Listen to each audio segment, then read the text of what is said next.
తెలుగు సినిమాలే కాదు, సౌత్ నుంచి రీమేక్ అయిన చాలా సినిమాలు ఈ మధ్య బాలీవుడ్ లో డిజాస్టర్లే ఫేస్ చేస్తున్నాయి.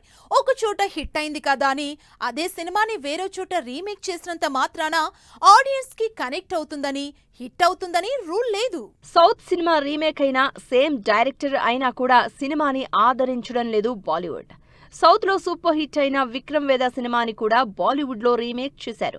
విక్రమ్ వేదాగా తమిళ్లో సెన్సేషన్ అయిన మూవీని బాలీవుడ్ లో హృతిక్ రోషన్, సైఫ్ అలీ ఖాన్ లీడ్ రోల్స్ లో 150 కోట్లకు పైగా భారీ బడ్జెట్ తో తెరకెక్కించారు. కానీ సినిమా మాత్రం ఎక్స్పెక్ట్ చేసినంత హిట్ కాలేకపోయింది.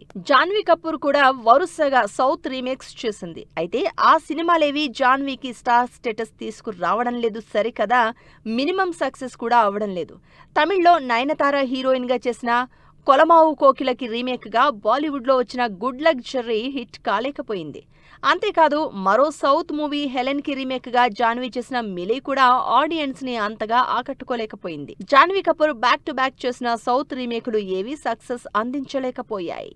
అక్షయ్ కుమార్ ఎన్నో ఎక్స్పెక్టేషన్స్ తో రిలీజ్ చేసిన బచ్చన్ పాండే అస్సలు బాక్స్ ఆఫీస్ దగ్గర ఏమాత్రం ఇంపాక్ట్ చూపించలేకపోయింది.